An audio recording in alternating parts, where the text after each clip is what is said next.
I think the big problem this country has is being politically correct. I've been challenged by so many people, and I don't frankly have time for total political correctness. And to be honest with you, this country doesn't have time either. Yes, political correctness is out. Yes, political correctness is out. American exceptionalism is one nation ready to restoring our unalienable rights of life by restoring our unalienable rights. This is the Conservative Syndicate, real conservative talk, real conservative, with your host, John Matthews, conservative, with your host, John Matthews, and Joe Hakos. And Joe Hakos. You want answers? I want the truth! You can't handle the truth! The Conservative Syndicate is comprised of some of the most informed pundits and activists available today. Together we seek to tear down the imaginary wall of separation between church and state through education, information, and engagement on the religion of politics and the politics of religion. And now, your host of the nationally acclaimed, globally syndicated All right. Hey, we are coming to you live once again, all across this great land of ours and around the world. Thanks for joining us today. If you just happened to hear an echo there, that was my fault, completely my fault. I just started my recorder on this side. I forgot Joe's doing all the sound now. So, my fault. Anyway, yeah, okay. Well, anyway, hey, glad to have you with us. Busy weekend, my friends, busy weekend. And I think the start of some things that I'm not so sure what is going to happen over the next couple of weeks. But, boy, we sure have our work cut out for us. That's for damn sure. And it's just, it's going to be an uphill battle, man, because I tell you what, the left, give them credit. They are organized. And I think Obama's been working on this plan for the entire time he's been in the office. I think he knew he was going to get his ass kicked come this last election, and I think he was well prepared for it, because I don't believe Barack Obama had America's interest in mind in any way, shape, or form. He's not really concerned about what the Republicans think or what the Democrats think. He is only concerned with what he thinks. And so I think that, this is actually what looks like Plan B. Actually, I think is Plan A. And so we're gonna talk about that during the course of this week. Anyway, there's some things I want to share with you that happened last night, but I want to get my partner in crime on here. Joe, how are you doing today? I'm doing good, John. I'm doing all right, John. If you're a conservative, and you're listening to this show and you're a conservative and you say you're a conservative, then you need to get your conservative fingers working and email or dial the phone, and you need to contact your representative in Washington, D.C., and tell them to get off their butts and repeal Obamacare. Tell them you don't want a repair and replace, you want a repeal, and then we'll worry about whatever else comes down the line. But you need to do it, and you needed to do it yesterday. It's time. If you don't get it done, then this won't go away, and we're going to be right where we were on November 7th, 2016. Yeah, right back to square one. I think that's the best way to do it, best way to say it. And it's just, it is daunting. It is daunting. That's the word I've been looking for. I've been trying to look for a word that would really describe what I think we're facing right now. And daunting is the word that keeps coming up in my mind. Well, you know what's daunting about it, John? What's so daunting about it, John, is we know what the Democrat wants to do. He doesn't want to repeal it. He doesn't want any part of it.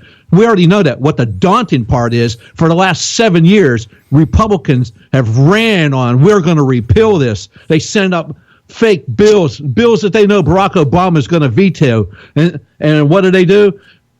Well, we just whine and snivel and whine. Little freaking rat bastards that they are. It's time to get off and snap their necks if you have to. But you need to get on. These people need to go. Sorry, rant. I'm done. Okay. Well, the rise in your voice and the word "go," I thought you were going to continue. No, if I was going to continue, it would be all of a sudden this wouldn't be much of a family show anymore. Oh, well, you know what? Let me share with you guys something that took place last night over in my neck of the woods here. I went down, my plan this week was to go down on Saturday because I got a love letter from the DNC, one of Donna Brazil's last love letters to me, and inviting me to attend the protests that were going to take place down at Dana Rohrabacher's office down in Huntington Beach, down the street from us. So anyway, I thought, I got to do that. I want to go down there and see what's going on. And things just evolved during the course of the day that I just wasn't able to get there. And so anyway, I was kind of disappointed. But last night I went to a forum down in that area, down in Fountain Valley, which is right next to Huntington Beach. And it's the Eagle Forum. And this is a very proactive organization. They're not really that big. I think they have like 1,300 members throughout the state of California, but they meet always locally down in the Huntington Beach, Fountain Valley area. So there's, maybe 50 people that show up when they have these meetings. So I went down there just because I wanted to talk to a couple of the people that I know down there. And Gloria Prine, who is a really big advocate, anti-Common Core advocate, and I've known her for a while. I've had her on the show here. I had her on the show, I think, maybe 4 or 5 years ago when Common Core first came out. And so I went down to see her. And lo and behold, Dana Rohrabacher was the keynote speaker. So it was interesting to listen to him talk about what's taking place in the Trump administration in terms of some of the not in the forefront types of stuff that's going on. He spent a little bit of time talking about patents. There's this big thing about how foreign governments are being able to take American patents because of the process and the waiting periods and stuff like that take place here. He says, for instance, if you apply for a patent and what happens after, there's maybe a 10-year waiting list to get your patent approved. And what happens is within that time frame, because of this waiting period and the way the laws are written and everything, I guess that somebody can just come in and take that patent. And there's nothing you can do about it. It's no longer your personal property. So he was talking about things like that. But it was really interesting to listen to him talk about how the Republican Party is doing everything they can do to stop Trump. He's very pro-Trump. He's completely aligned with what Trump wants to do. And he serves on some of the committees down there. And he was talking about the military. I guess he's on the Armed Services Committee or something like that. And it was really interesting just to listen to somebody like this talk, very plain-spoken, didn't come in with a tie on, actually had a puka shell necklace instead of a tie. And, it was different. It was very different to listen to somebody like that. And then there was Jake McIver, who represents the Institute for the Constitution. And this is one of the reasons I had gone down there. I was trying to locate another guy I know named Steve Jackson who teaches classes on the Constitution. And I wanted to locate him for our Nehemiah project to see if I could get him to collaborate with me on it. Turns out this guy, Jake, is even more talented than Steve, and he was down there. So it was a very interesting evening. And then they announced that they were having a conference come April, and some of the speakers they have, I thought, wow, these people are rocking. They've got Trevor Loudon coming in, and a couple of people from Congress are supposed to show up, this, that, and the other. So I thought, wow, this is kind of neat, but this is the kind of thing we need in more places where people are actually organized, just as organized as the other side, and able to do something. It was interesting to watch. And so we'll see how that.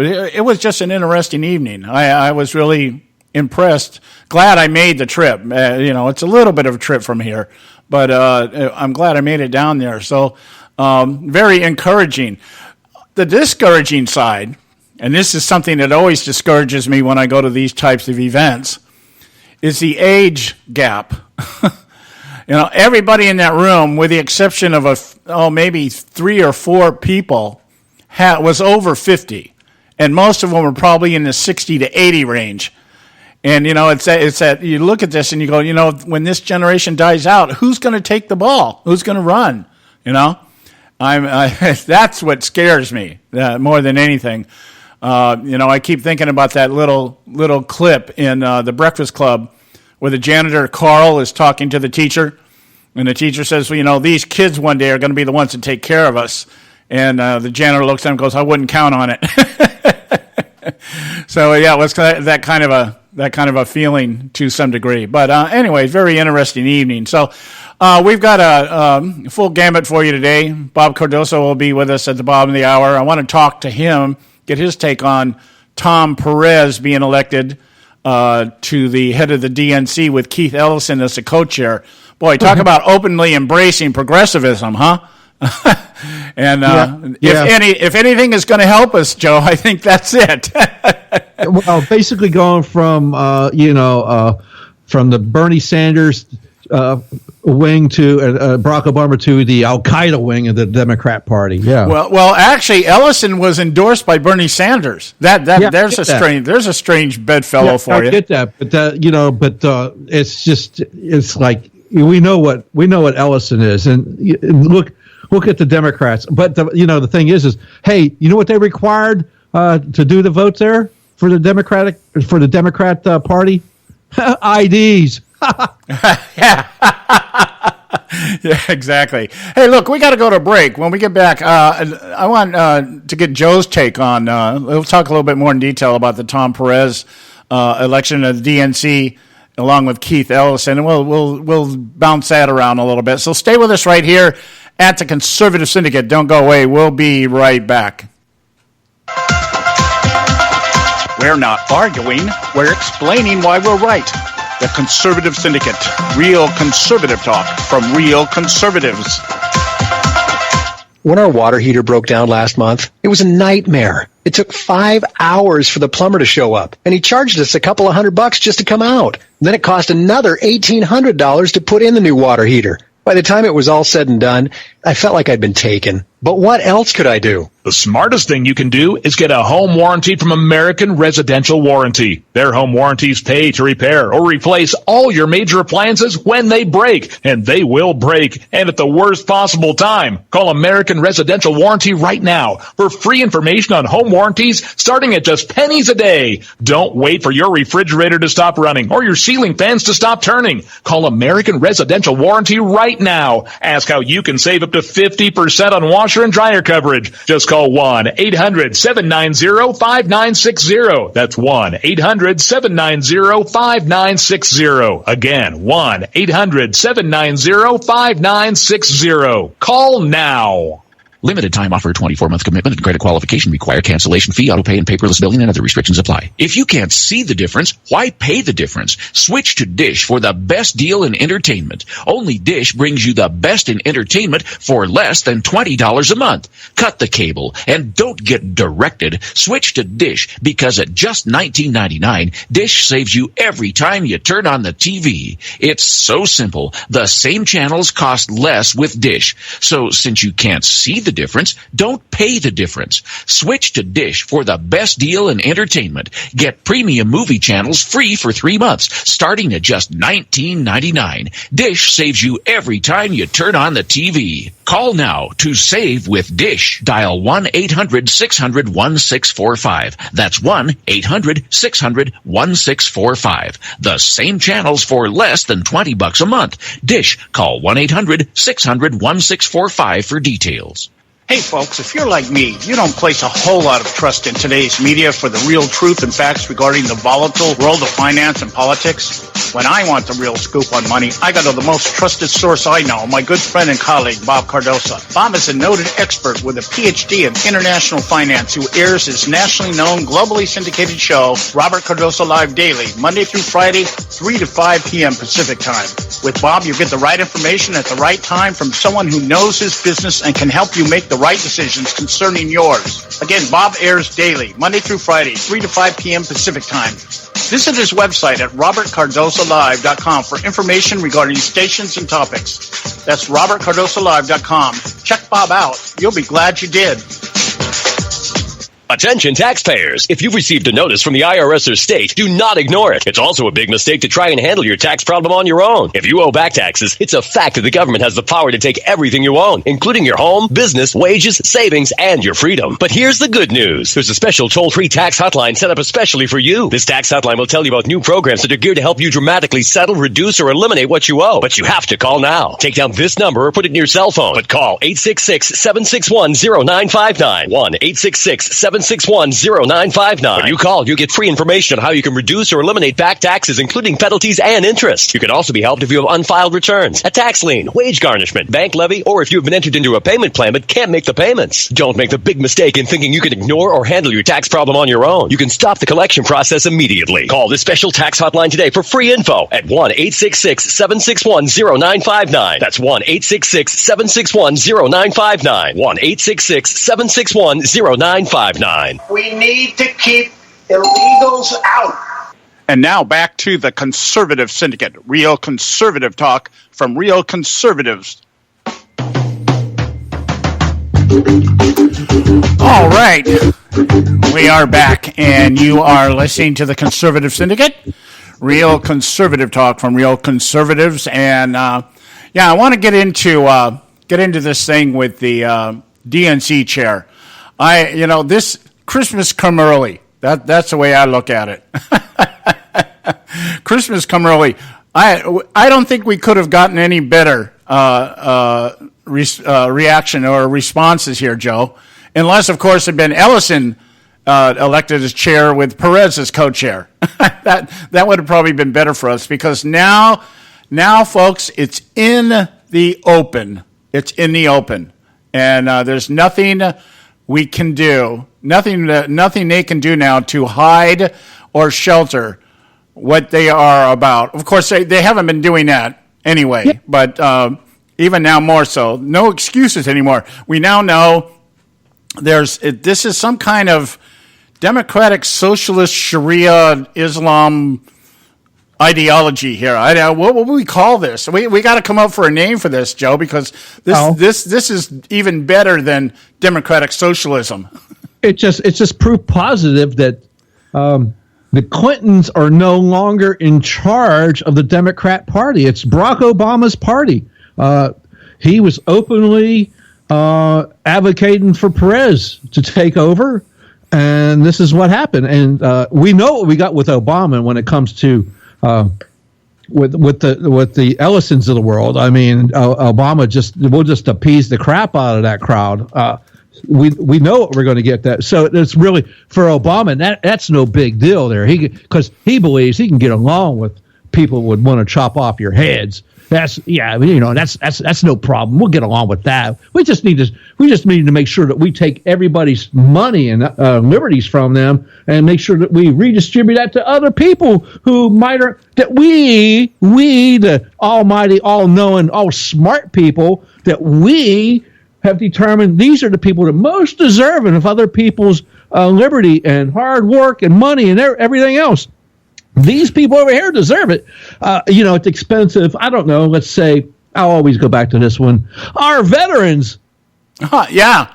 Well, it was amazing. Like today, I did something. I've been doing this the last few days here, and I'll probably continue to do it for a while. I watched about a half an hour of the White House press conference today with Sean Spicer. He's out there, and several observations I made. One of the things is, one of the things I noticed right off the top is that every reporter that spoke to Spicer today actually asked relevant questions about what Trump was doing. There was nothing there about the Russian hacking or Ivanka's Nordstrom's account or anything like that. And since tomorrow is Trump's State of the Union message, and they were asking him questions about the budget. He's saying, Trump says basically he's going to outline the budget kind of thing. And so they were asking questions about the budget. And one of the things, a little footnote that I saw at the bottom of the thing while they were playing it, which, by the way, this is the thing I was noticing, as I think I made the comment earlier, that the mainstream media is actually following or actually broadcasting these press conferences. All four of them, all four major stations today had the conference on while it was being done. It was Fox, CNN, MSNBC, and there was some off-brand CBS station. It wasn't CBS, but it was like one of their affiliates. So these folks are all broadcasting this news conference. And they all are claiming to be news outlets? Then, well, the thing is, they never done that. And normally, we would have to go to C-SPAN to watch these things. And what we get from the media outlets are what? The sound bites. Yes. Okay. At the end of the day, they give us the sound bites, but they're actually showing the entire press conference. And one of the things, and this, I noticed it. I listened to it 3 times last week. And it's like every day, it's the same thing now. They actually play the entire conference. And the other thing, well, like I said, the main thing I noticed was the relevance of their questions.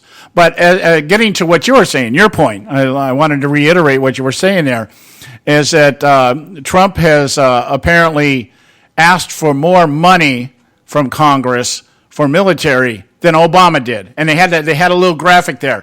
Trump wants $603 billion or something like that, and Obama only asked for $580 million. Well, of course, that is going to be the narrative, is that Trump is for small government, but he wants to expand the military.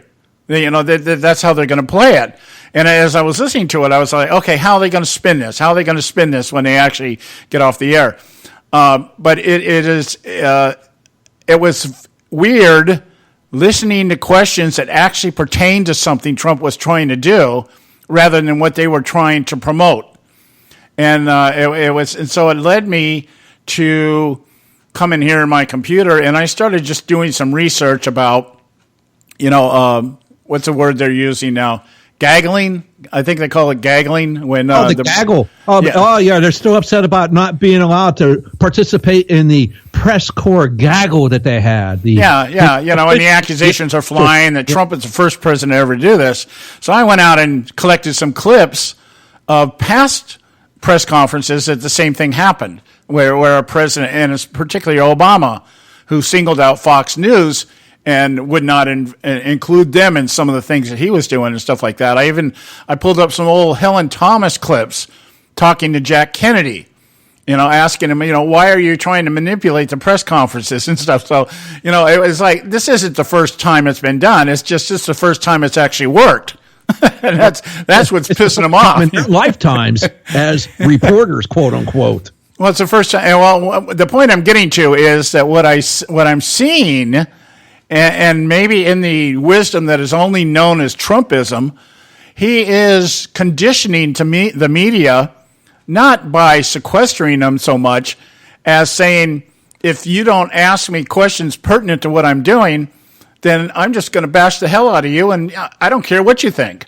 And so if they want to be included, they're going to have to ask questions. You can ask the hard questions, but they have to be relevant to what's actually going on.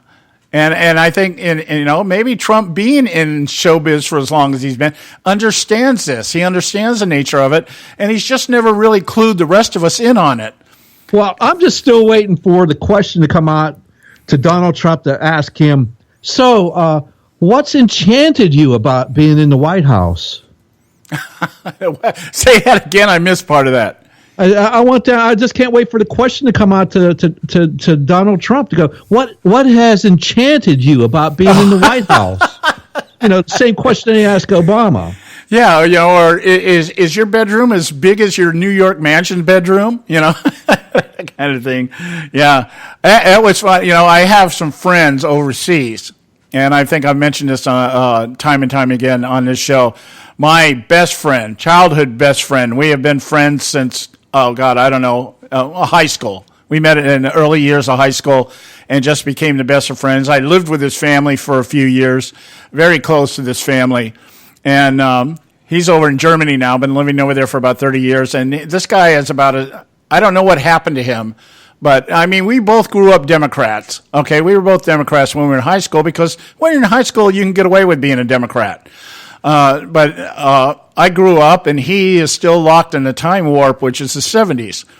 And he was really insulted today because I made them. He said something to me along the lines. We were having some conversation about Trump, and he said something along the lines of, "Well, if you want to zig heil the Trump all you want, but I'm not going to do it."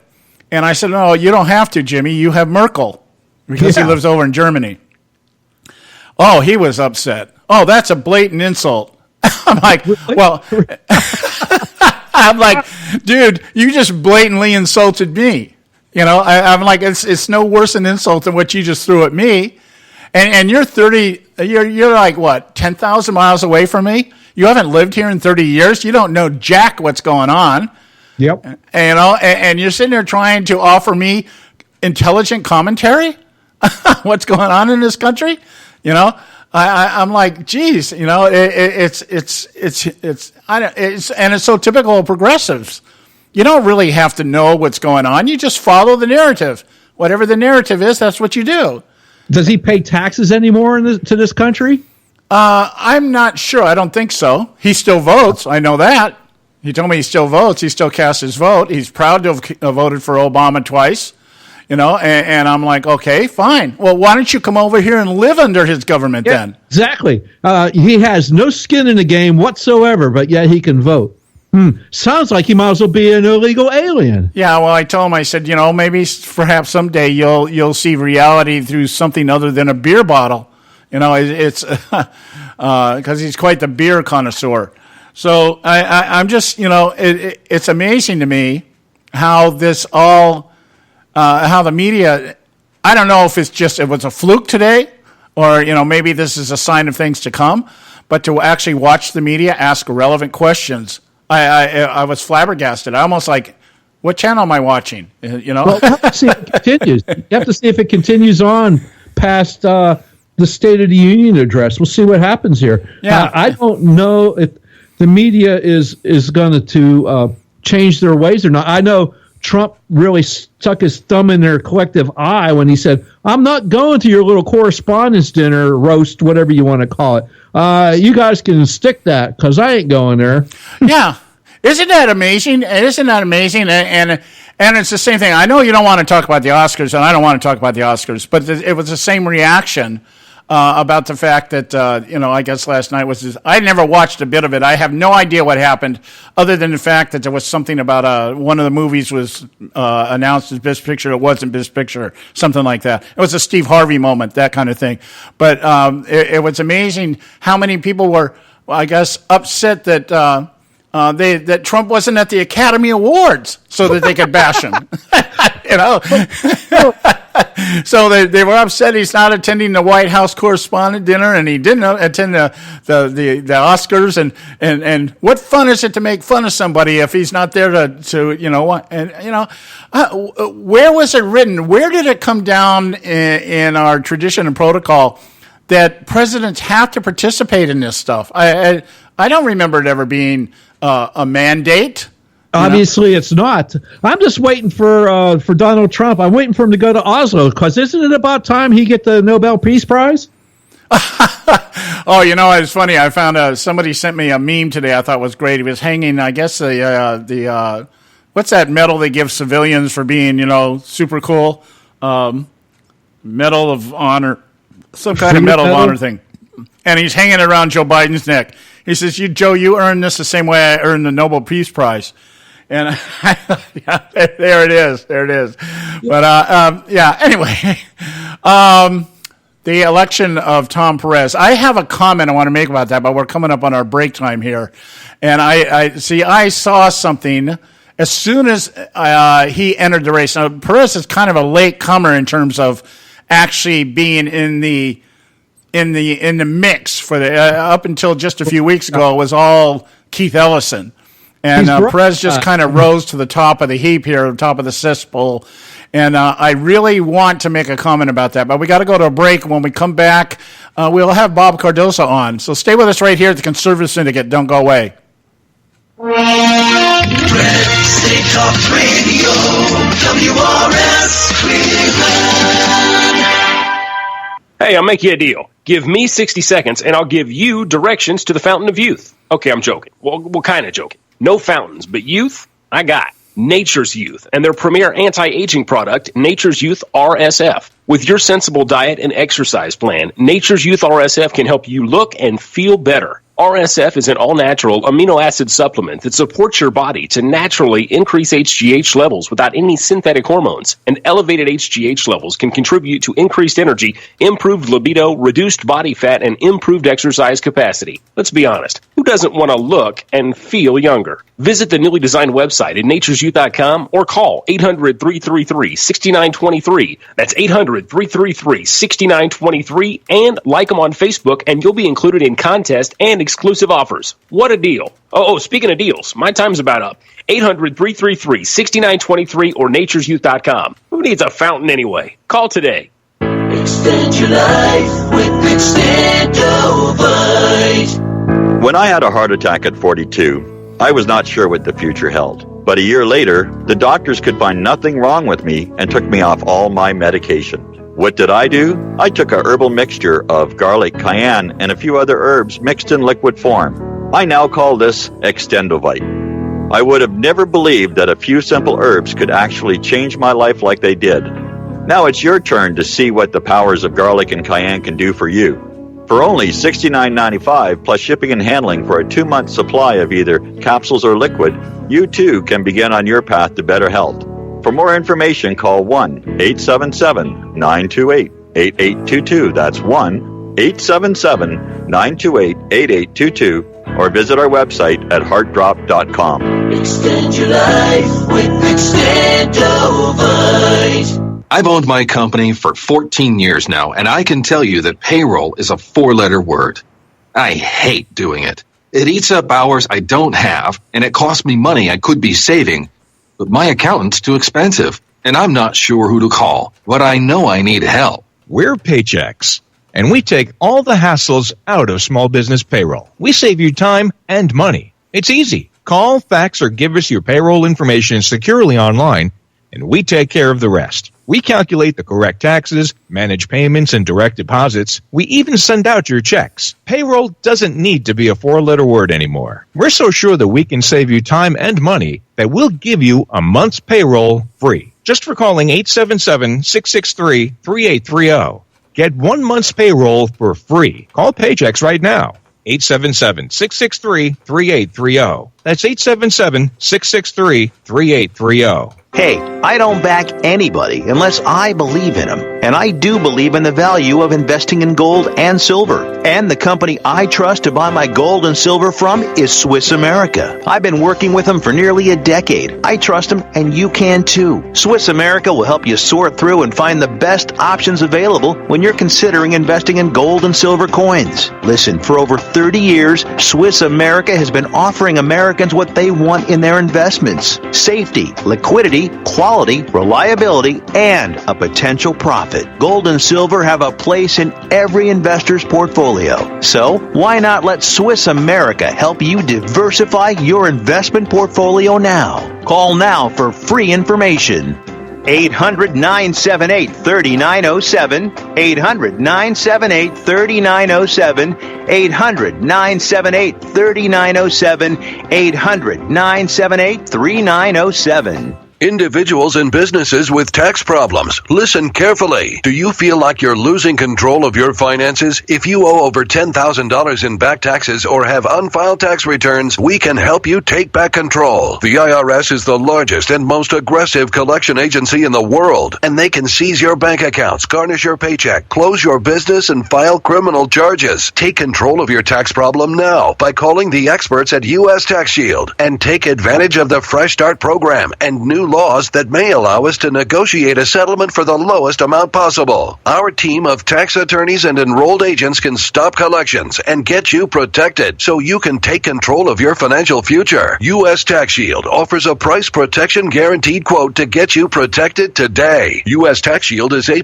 rated with the Better Business Bureau, so call now. 800-380-2906. That's 800-380-2906. U.S. Tax Shield. 800-380-2906. I don't give a damn what you think you are entitled to. Am I not speaking English? The Conservative Syndicate.net, where we speak only one language, American.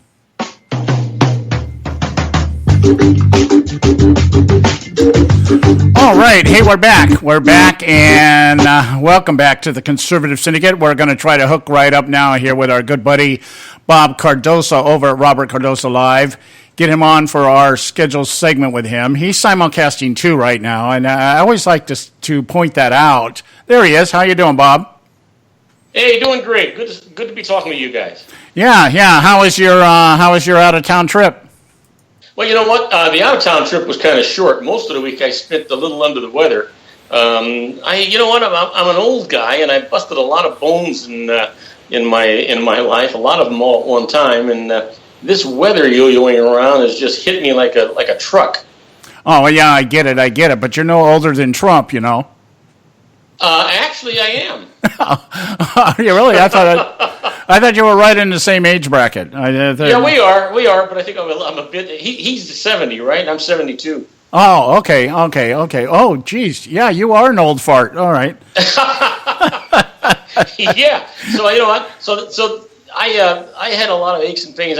As a young guy, I did a lot of stupid things. So I broke a lot of bones, and when this weather started playing these games, it's just been working me over pretty bad. Yeah, well, I know. I know the feeling here. I'm out trying to get back into the racquetball scene. I've been doing that for the last 6-7 months, and been working well. I've lost 30 pounds over the Holy mackerel! Yeah, so I'm getting there. But boy, I'll tell you what, there are days it really takes its toll on you. I come home, and then 5 minutes after I'm off the court, I'm like, oh my God, where are my legs at? You know. Well, you know, John, it's that old saying: if you'd have known how long you were going to live, you'd have taken better care of your body, right? Yeah.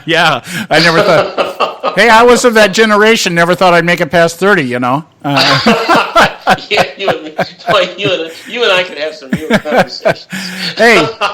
Hey, we want to get your take on what do we want to go with first, Joe? We want to go with Tom Perez, or we want to go with this announcement of Fox News that Democrats are calling for Trump's impeachment now? Let's go with Perez. You know what? Perez is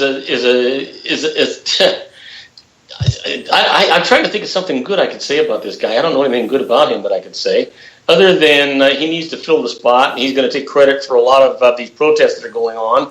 The truth is I don't think he's going to go anywhere. I don't think he's got the talent to drive the Democratic Party anywhere. I think what's going to happen there is just going to happen, and I'm not terribly impressed with him. I don't think it's going to go anywhere. The only thing he's really going to do is I think he's going to get a hold of his Democratic constituents.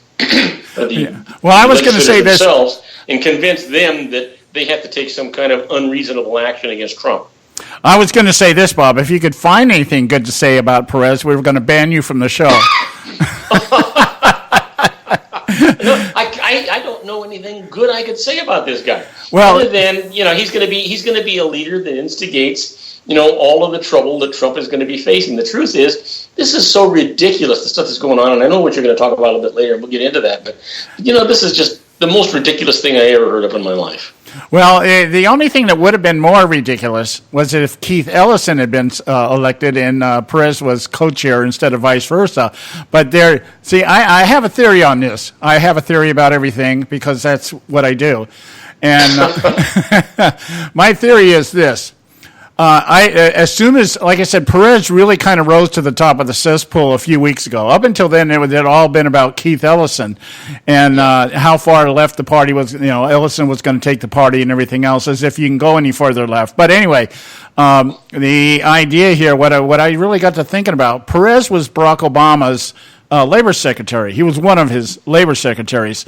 And It got me to thinking, with everything that we now know The thing, this Russian allegation stuff has brought something else to the surface that maybe we weren't quite as aware of, and that is the collusion between the establishments on both sides of the political asylum here to do whatever they can do to damage Trump. And in the process here, what we have found and discovered is that there is indeed a deep state. There is a shadow government, operatives that Barack Obama left in place. And I think Perez, I had no doubt Perez was going to be selected because Organizing for Action, Obama's community organization group, basically took over the DNC, their public relations. They're one and the same. So you've got this perfect operative sitting at the helm of the DNC, running the deep shadow government for Barack Obama. People think that Barack Obama's gone away. This guy hasn't gone away. He's just changed addresses, but he's doing exactly the same thing he always does and will always do. It's even worse than that, John. It's not just the DNC. It's the RNC as well. Both of them, I think, are in collusion together here because Trump is actually making headway and doing precisely what he promised the people of America he was going to do, which is what got him elected, and that is he was going to shake up Washington, D.C. And when he said it, he didn't say, I'm going to shake up the Democratic Party, and he didn't say, I'm going to shake up the Republican Party. He says, I'm going to shake up the establishment in Washington, D.C. They got both sides in collusion against this guy, and he's winning. Yeah, and I'll tell you what I believe to be what will be, if anything takes Trump down, and I really don't think that can happen unless he does not follow through, or at least give the appearance that he's following through on his promises. But if anything, my fear here, and it's just a gut check right now, that Reince Priebus is an operative for the RNC. An operative for the establishment.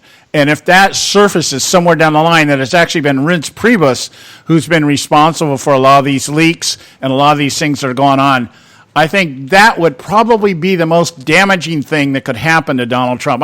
Joe, what would you say? Don't you believe that that's why Donald Trump has got Steve Bannon there? Well, no, I don't think so. I think Bannon is just, Bannon is a loose cannon, and I think that's good to have somebody like that around. He understands what the media is about because he is the media. He's the alt-right media to some degree, and he's a radical, but he understands what's going on. That's why he does what he does, the way he does it. But, Joe, I just made a comment here about Reince Priebus because I know you may be thinking the same thing. Am I correct? I don't think Priebus belongs where he's in right now, but I don't think Bannon's such a loose cannon. The guy just states the obvious, and people in media just freak out because they can't stand to look at the truth. Oh yeah, they're afraid of him, and rightfully so. You know what? You look at what's going on in the United States today, and there's one guy that's really in control, whether you want to believe it or not, and that's Donald Trump. He's doing everything he promised that he was going to do during the campaign. He's done more. He's kept more promises in his first 100 days than anybody I can remember. He's getting ready now to put in a budget. You're going to hear about it tomorrow. That's phenomenal. He's going to raise the defense budget by 10%. He's going to make us strong again. He's not going to touch Medicare and Social Security and Medicaid. He's going to go after that discretionary spending that is sitting in there that we're spending all that extra money for all the fluff. And he's going to start trimming those agencies that are just throwing money away. And what do you think? Where do you think, Bob? Does your gut check tell you, as somebody that understands money, does your gut check tell you that Obamacare will actually be repealed and replaced, or is it's going to remain intact? What do you think is really going to happen with Obamacare? Honest to God, the Republicans don't have another plan. What they have to do, they can't repeal Obamacare because too many millions of people would be without insurance, and it would just kill the party. And they don't have a replacement. Hey, Bob, what they have to do is repair the bad parts of Obamacare. Bob. Bob, if they don't repeal Obamacare, then we just wind the clock back to before Election Day 2016 because we're going to hit that freaking time frame right there all over again. No. You know what? You're like the kid crying, the sky is falling. The truth is, they got plenty of things in Obamacare that can be repaired. Some things can be repealed, but they haven't even got time to get a replacement. Not the Robert Mendoza conservative. It's the Conservative Syndicate. And if you're conservative, you get this thing repealed. There's no way. It's not going to happen. If you're looking through rose-colored glasses, it's not going to happen. The Republicans have had 8 years to come up with an alternate plan. They haven't even started to do anything. They have got to fix the things that are bad and get rid of the things that are really bad, but fix the other things. They've already said there's certain things in there that they want to keep. If you don't see that handling on a wall... Bob, you mean the thing that says I should be forced and coerced by the government to buy something and have somebody else pay for it?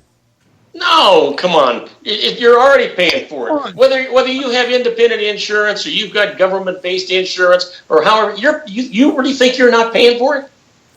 Well, no, I get where both of you guys are at here, and I only have to interrupt because we have a break, and I want to let this conversation continue.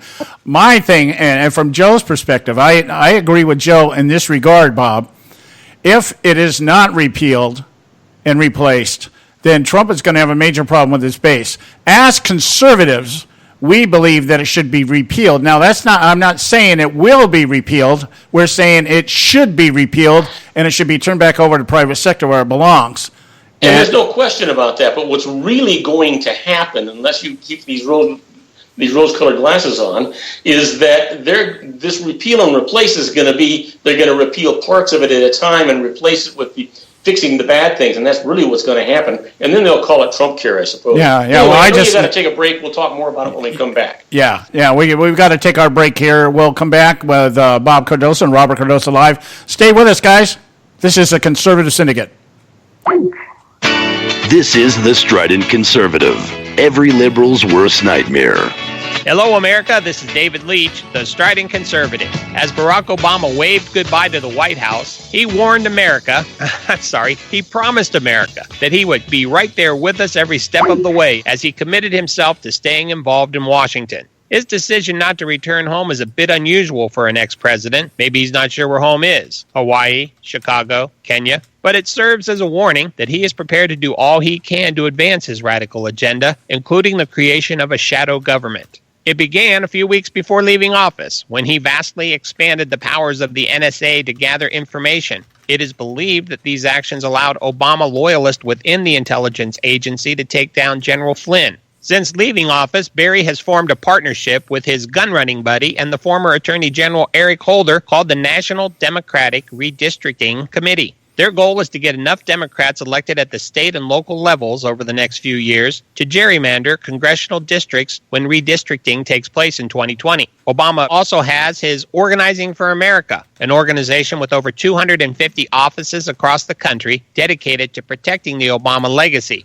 And now Obama has completed the trifecta of party control with the election over the weekend of Obama's former Secretary of Labor, Tom Perez, as the new chair of the Democratic National Committee. You may recall that Perez worked for the Department of Justice under Eric Holder and was involved in the DOJ's scandalous decision to drop the voter intimidation lawsuit against the Black Panthers stemming from an incident that took place during the 2008 election. That's just one of his many scandals, by the way. Conspiracy theorists used to wonder if Obama would find a way to stay in office past 2 terms. While that didn't happen literally, Obama appears to have virtually created a way to do this with even more power than if he had stayed in office. If you have a comment on this topic, visit stridentconservative.com. We need to keep illegals out. And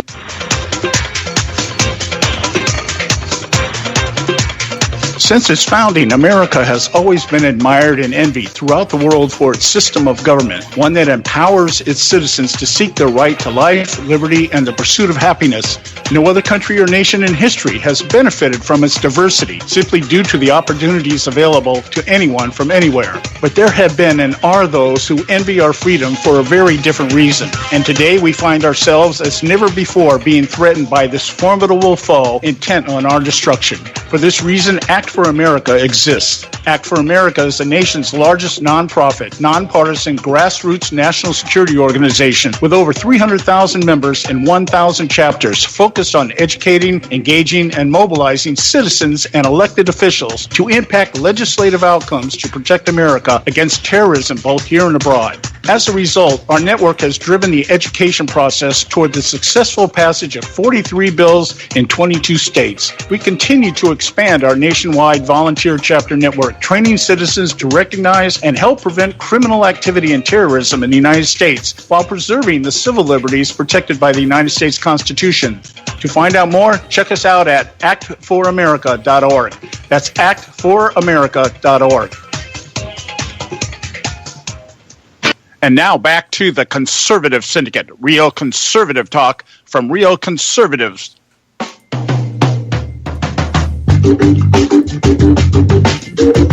All right, hey, we're back, and you're listening to the Conservative Syndicate, real conservative talk from real conservatives. We're going to hook back up with Bob here, see if we can finish this little conversation that we're having. Okay, hey, Bob. Are you there, Bob? You there? Yeah, I'm here. Oh, okay. We heard you rustling around there like you were trying to leave town. Well, no, actually, I was thinking you had forgotten me or were having trouble. Oh, no. We've had a little change in our programming due to one of our affiliates, and it's dragging out a little bit. We're trying to adjust. Anyway, listen, you had made the comment before that you believe that Congress will repeal the bad things and keep the good things. And Joe and I would like you to define to us what that is. Well, sure. First of all, right now, Obamacare is running loose. There is no control. The premiums are up in many cases double digits. People were supposed to save money with Obamacare, and everybody was supposed to be insured, and that's not what's taken place. The premise of that, having everybody in America, one of the last major countries not to have available insurance for people, is almost embarrassing. But what they've done wrong is that right now, all of the healthy people in the United States are saying, I don't need insurance. I don't want insurance. That's usually the younger people. And then so the older people who do need the insurance are causing these cost overruns. That, along with the costs of prescriptions and the doctor's cares and the litigation and all those things, is what's causing Obamacare to go bad, and the lack of actual competition in having these state barriers going on the way. What the Republicans are really going to do is they're going to get the right to repeal Obamacare, but they're going to replace it, but not with a whole brand new system. They're going to go in and piecemeal repair those things. They're going to make everybody, and there's a number of different programs that are being submitted right now. One of them I'm absolutely in opposition to, but generally what they're going to do is they're going to get rid of these bad things. They're going to make it mandate everybody be insured. That way they can lower the cost of insurance. They're going to get rid of the liability for malpractice on most cases, which will lower the insurance costs involved. And they're going to get rid of these state mandates and let people be able to bid interstate for insurance instead of having just one provider, and that's going to lower the costs. You're going to see all of those things happen. Well, see, here, I have to be honest with you, Bob. You sound like you're contradicting yourself. You're saying that they're going to replace the bad things with good things, but you just said they're going to repeal everything and then replace it. And they're going to replace it with opening up competition, which I agree with. I think taking down the state lines is a good thing. I think opening up competition to pharmaceuticals on the international level would drive down costs. But I still can't fathom why or how you think the government doing this would have any positive effect on making it better. But I don't think that's exactly how it's going to work, John. I think what's going to happen is they're going to repeal Obamacare, and they're going to do it in a piecemeal fashion. And what they're going to wind up doing is they're going to release the majority of this to the states to control within the states and get rid of those states' areas. But they're going to control how the states can actually run this within the states. They have to put some kind of minimum controls on it, the same way they do with the minimum wage that they have today. And things like that. States control their own minimum wage, but there is a rock bottom minimum wage that everybody has to comply with. I think what they're going to do is they're going to give you this rock bottom system and let the states work within that, have their own systems out there, and they're going to open up competition by getting rid of the walls around these state barriers so they can increase competition amongst the insurance carriers and get rid of the tort litigation that's going on against physicians and hospitals and manufacturers, so they can lower these costs down to a reasonable thing so that you and I can have good quality insurance. Well, I agree with your list of things that need to be changed. What I don't agree with and adamantly disagree with, actually, is the idea that what you're talking about is block grants from the federal government to the states to let them run their own health care. That's one of the things that you have to decide amongst the states, and that's why the governors are actually sitting there with Donald Trump, but actually yesterday and today, or 49 of them. Governor Moonbeam stayed home for some reason. But in any event, that's what they're doing now. He's trying to give control to the states. He's getting input from the states. But just like everything else, you have to have some kind of minimum control or some kind of guidelines that are there so that the states can go ahead and control their own. There are a lot of states that have minimum wages greater than the federal minimum wage, and they're that's okay. The feds are okay with that, but they are saying you can't have slavery anymore. Why do we have to have some type of federal regulation? Well, I'll tell you what I don't like. I don't like vouchers, which is the same thing as the block grants that you're talking about. Well, that's not what I'm asking you, Bob. Better way to that. That's not what I'm asking you. You just said we have to have some type of federal regulation. Why? That's my question. If you don't have some federal regulation, some of the states are going to say, to hell with you folks, even though you're citizens. I'm not going to let you get insurance. I'm going to let you die. I'm not going to give you this basic right. But that's a state.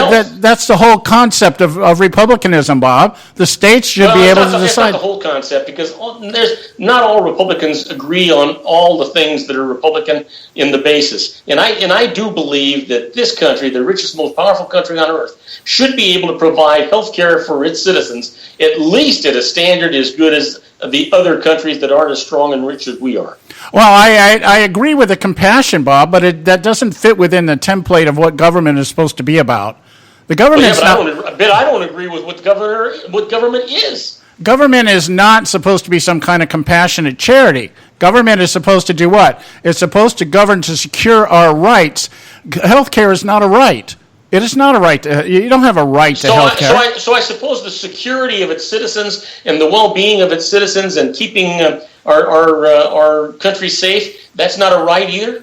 No, their job is to protect the Constitution and our borders. That's it. That's what the Constitution outlines, Bob. It doesn't say that the government's supposed to come in and out of compassion, supposed to design some type of program which everybody has a right to. No, that's not. It's really in pure republicanism and pure conservatism. That is not a working concept. That's what I'm saying. I'm not saying. Well, here's the thing. If it's my tax money, then I ought to have some say as to how it's going to be distributed. Part of the way I want it distributed is I think that the government ought to get together and be able to put together some kind of a system that the states can buy into or have their own that is better, one way or the other, and use my tax money to fund it. I'm saying give me my tax money back and let me do what I want with it. Well, that would be all well and good, except that you wouldn't use it for insurance. You'd get some catastrophic disease. You'd go into an emergency room where I'd have to pay your bill. Well, we can do it the same way the illegals do. We go to emergency. That's what I just said. Okay, I'm not arguing with your compassion, Bob. I'm questioning the ideology behind it. But we're out of time here. We're going to continue this. We'll continue this on Friday. This is a good conversation. I liked it. Yeah, it sure is. Okay, my friend. You guys have a good one. I got to run. I'm running a little over too. And, and we'll talk to you on Friday. In the meantime, everybody, all right, you take care. Website, robertlive.com. You'll find out all about me. All right, take care, my friend. Okay, go ahead, Joe. We're at a commercial break here. We'll be right back. The never-ending campaign against President Trump. Hello, I'm Ron Edwards. The election of Donald Trump for President of the United States represents the desire of many Americans to see our republic rescued from utter oblivion. Of course, We, the people who desire America to be great again, are not so naive to think that Trump alone can improve the fortunes of the United States. However, we do know that the president is the commander-in-chief who has certain powers and responsibilities which are enumerated in the U.S. Constitution. The president is supposed to do all he can to protect the United States of America. Also, the last time I checked, when it comes to the issue of defending our country, it would not hurt if Congress and the judicial branch would agree. But unfortunately, we live at a time when a large segment of government and society are positioned to expend all of their energies to stop the administration of Donald J. Trump. Of course, on the surface, it seems like it's a political battle, but also it is spiritual in nature. You see, you have the progressive Democrats at war against Christian influences that are a major part of the foundation of what has been great about our republic. I'm Ron Edwards. Blowing away the myths and revealing the truth. You can continue to blow away the myths with Ron Edwards on Facebook, Twitter, and theronedwards.com.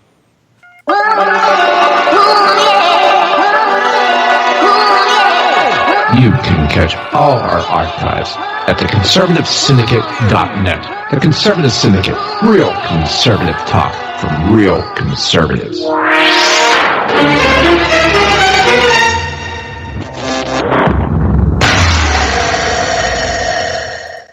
Prices are for base buildings only. May not be available in some areas. Attention business owners, do you want a stimulus package that really works? Before you spend thousands of dollars more than you should on your next building project, listen to this. General Steel has a stimulus package designed to help you save as much as half the cost of conventional construction on your next building. As much as half. That's right, General Steel can save you thousands of dollars with a pre-engineered steel building designed for your business or church. How about a 50 by 100 foot building for under $30,000? So don't pay thousands more than you should without calling General Steel first and save as much as half the cost and time of conventional construction. With the projected demand for steel in Japan and China, prices may be skyrocketing. 877-927-3360. 877-927-3360. 877-927-3360.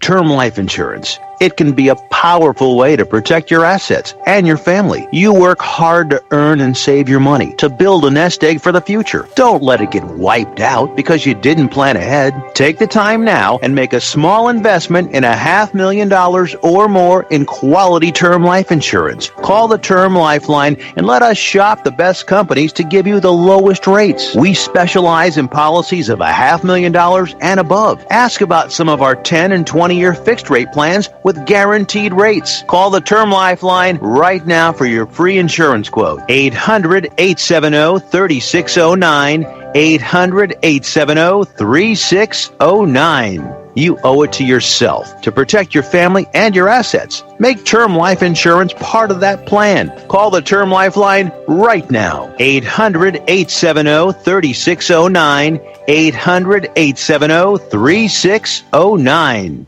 Hey folks, if you're like me, you don't place a whole lot of trust in today's media for the real truth and facts regarding the volatile world of finance and politics. When I want the real scoop on money, I go to the most trusted source I know, my good friend and colleague, Bob Cardoso. Bob is a noted expert with a PhD in international finance who airs his nationally known, globally syndicated show, Robert Cardoso Live Daily, Monday through Friday, 3 to 5 p.m. Pacific Time. With Bob, you get the right information at the right time from someone who knows his business and can help you make the right decisions concerning yours. Again, Bob airs daily, Monday through Friday, 3 to 5 p.m. Pacific Time. Visit his website at robertcardosolive.com for information regarding stations and topics. That's robertcardosolive.com. Check Bob out. You'll be glad you did.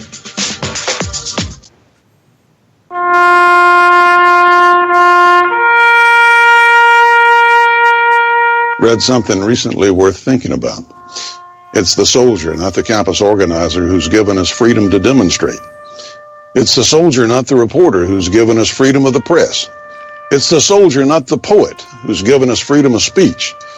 It's the soldier who serves under the flag, who defends the protesters' right to burn the flag. Isn't it time now to demonstrate that we support our troops?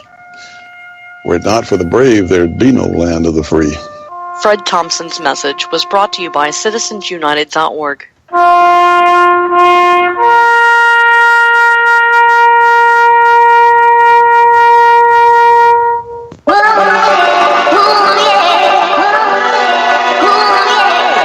You can catch all our archives at theconservativesyndicate.net. The Conservative Syndicate, real conservative talk from real conservatives.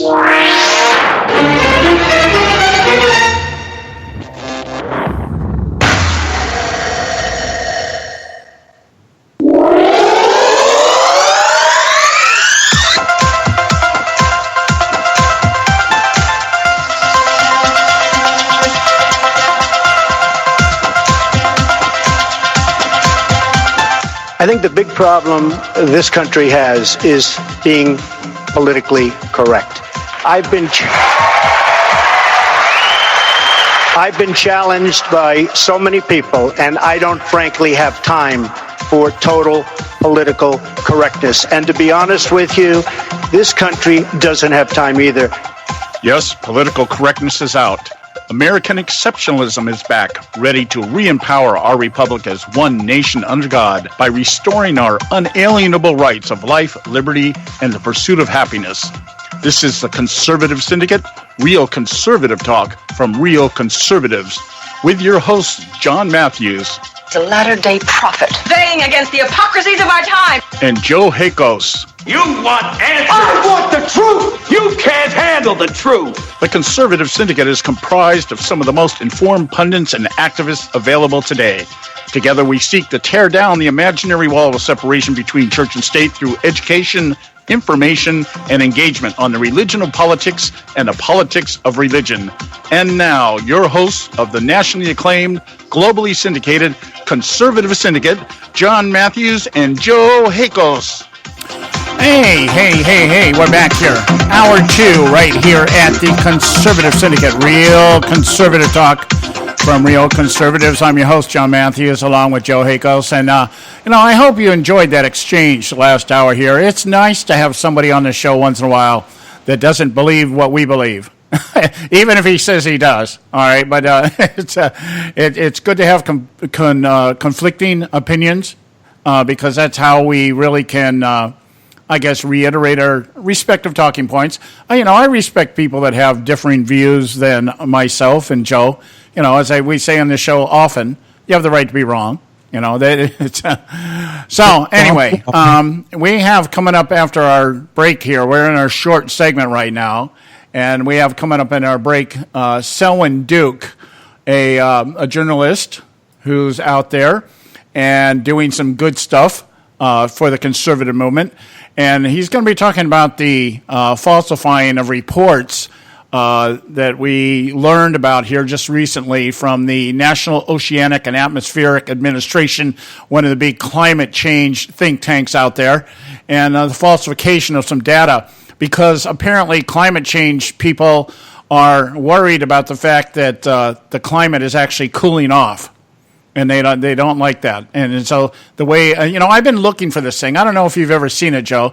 I was looking for something a couple of years ago. I was doing this study on narratives, paradigms, and narratives, and how narratives are created and stuff like that.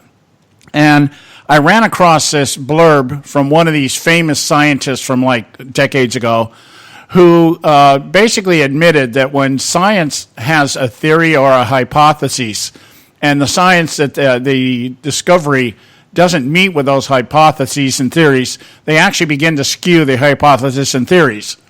And I thought it was so appropriate. I have not been able to locate it, but it was a really stark admission by the scientific community that they will alter anything to make it fit whatever it is they want. Like evolution.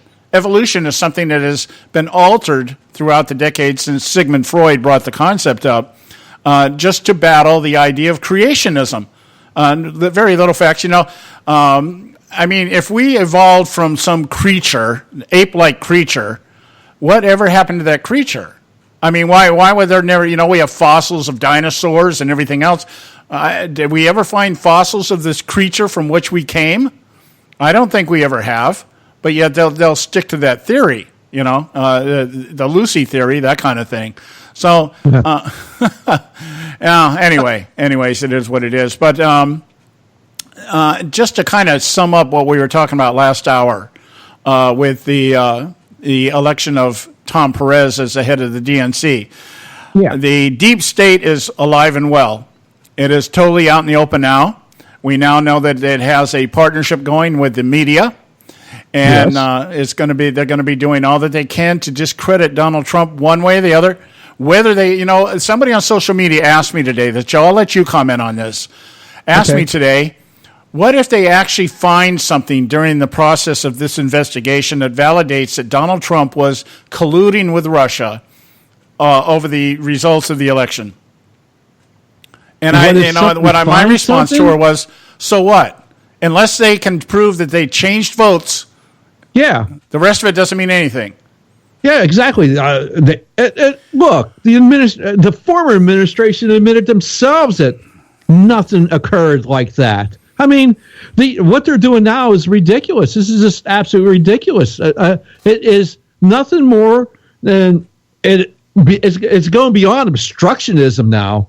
I mean, for crying out loud, the guy can't even get his cabinet confirmed yet. I mean, this is ridiculous stuff what they're doing. They need to grow up, accept the fact that the American people rejected their policies. Yeah, I think we're well into conspiracy. I think we can use that word. They're well into conspiracy. Give it conspiracy, then you're giving a lot of people way too much credit, I think. Yeah, maybe so. All right, look, we got to go to our break here. When we come back, we'll have Selwyn Duke with us. So stay with us right here at the Conservative Syndicate. Don't go away. Middle America doesn't have an anger problem. It's got an idiot problem. The Conservative Syndicate, doing our part to eradicate the disease of idiocracy. When our water heater broke down last month, it was a nightmare. It took 5 hours for the plumber to show up, and he charged us a couple of $100 just to come out. And then it cost another $1,800 to put in the new water heater. By the time it was all said and done, I felt like I'd been taken. But what else could I do? The smartest thing you can do is get a home warranty from American Residential Warranty. Their home warranties pay to repair or replace all your major appliances when they break, and they will. Hi, John. And at the worst possible time. Yeah, hang on. Call American Residential Warranty right now for free information on home warranties starting at just pennies a day. Don't wait for your refrigerator to stop running or your ceiling fans to stop turning. Call American Residential Warranty right now. Ask how you can save up to 50% on washer and dryer coverage. Just call 1-800-790-5960. That's 1-800-790-5960. Again, 1-800-790-5960. Call now. Limited time offer, 24-month commitment and credit qualification. Wire cancellation fee, auto pay, and paperless billing and other restrictions apply. If you can't see the difference, why pay the difference? Switch to Dish for the best deal in entertainment. Only Dish brings you the best in entertainment for less than $20 a month. Cut the cable and don't get directed. Switch to Dish because at just $19.99, Dish saves you every time you turn on the TV. It's so simple. The same channels cost less with Dish. So since you can't see the difference, don't pay the difference. Switch to Dish for the best deal in entertainment. Get premium movie channels free for 3 months, starting at just $19.99. Dish saves you every time you turn on the TV. Call now to save with Dish. Dial 1-800-600-1645. That's 1-800-600-1645. The same channels for less than $20 a month. Dish. Call 1-800-600-1645 for details. Hey folks, if you're like me, you don't place a whole lot of trust in today's media for the real truth and facts regarding the volatile world of finance and politics. When I want the real scoop on money, I go to the most trusted source I know, my good friend and colleague, Bob Cardoso. Bob is a noted expert with a PhD in international finance who airs his nationally known, globally syndicated show, Robert Cardoso Live Daily, Monday through Friday, 3 to 5 p.m. Pacific time. With Bob, you get the right information at the right time from someone who knows his business and can help you make the right decisions concerning yours. Again, Bob airs daily, Monday through Friday, 3 to 5 p.m. Pacific time. Visit his website at robertcardosolive.com for information regarding stations and topics. That's robertcardosolive.com. Check Bob out. You'll be glad you did. A Attention taxpayers. If you've received a notice from the IRS or state, do not ignore it. It's also a big mistake to try and handle your tax problem on your own. If you owe back taxes, it's a fact that the government has the power to take everything you own, including your home, business, wages, savings, and your freedom. But here's the good news. There's a special toll-free tax hotline set up especially for you. This tax hotline will tell you about new programs that are geared to help you dramatically settle, reduce, or eliminate what you owe. But you have to call now. Take down this number or put it in your cell phone. But call 866-761-0959. 1-866-761-0959. When you call, you get free information on how you can reduce or eliminate back taxes, including penalties and interest. You can also be helped if you have unfiled returns, a tax lien, wage garnishment, bank levy, or if you've been entered into a payment plan but can't make the payments. Don't make the big mistake in thinking you can ignore or handle your tax problem on your own. You can stop the collection process immediately. Call this special tax hotline today for free info at 1-866-761-0959. That's 1-866-761-0959. 1-866-761-0959. I don't give a damn what you think you are entitled to. Am I not speaking English? The Conservative Syndicate.net, where we speak only one language, American. Okay, hey, we are back, and you are listening to the Conservative Syndicate, real conservative talk from real conservatives. We do want to encourage you, visit our website, theconservativesyndicate.net, pick up this archive, any of our archives, find out about our panel members, what we do, why we do, the way we do it, theconservativesyndicate.net. A couple of weeks ago, I got involved in a very intense battle out on social media about climate change. We call it weather on this show, but the left likes to refer to it as climate change.